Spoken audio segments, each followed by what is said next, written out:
James chapter 1 verse 14, King James Version. Quote, "But every man is tempted when he's drawn away of his own lust and enticed." Unquote.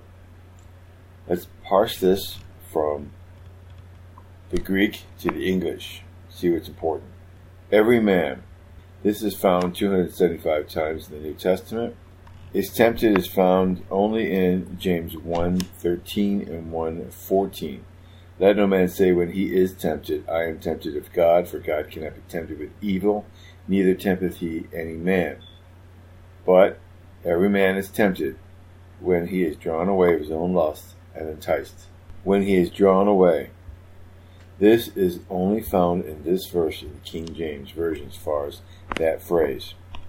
His own, that phrase is found 259 times. Now, let's look and see. Is tempted. This is said in a present passive and indicative sense. So in other words, it's happening to you, around you, it's happening about you, and it's just a fact. So it's happening. You are being tempted. Is tempted. It's happening today, it's happening around you, and it's a fact. The next one is when he is drawn away. This is a present passive participle. So what does that mean? It's happening now, it's happening around you, and it is in the sense of being or did. So this is in being. So it's present tense and all that. So let's go with entice. Entice, when we look at present passive participle. What does that mean? It's happening now. It's happening around you. It's about you.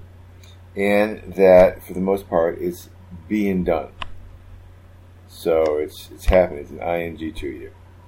That is the parsing of this verse from Greek into English. Now, let's take a look at what John Gill has to say on the matter. Quote, when he is drawn away of his own lust and enticed, unquote. The metaphor is taken either from fishes who are enticed by the bait and drawn out by the hook, or by a lascivious woman who, meeting with a young man, entices him and draws him away after her to commit iniquity with her by, quote, lust, unquote, is meant the principle of corrupt nature, which has its residency in the heart of man, is natural and hereditary to him, and therefore is called his own. He is conceived and shapen in it. He brings it into the world with him, and it continues in him, and is called his own heart's lust. Romans chapter 1 verse 24. Wherefore God also gave him up to uncleanness through the lust of their own hearts, to dishonor their own bodies between themselves. Now this meeting with some bait which entices and draws it out, or with some external object which promises pleasure or profit, a man is allured and ensnared and drawn away by it, and so the temptation begins. Thus, for instance, covetousness was the predominant lust in Judas.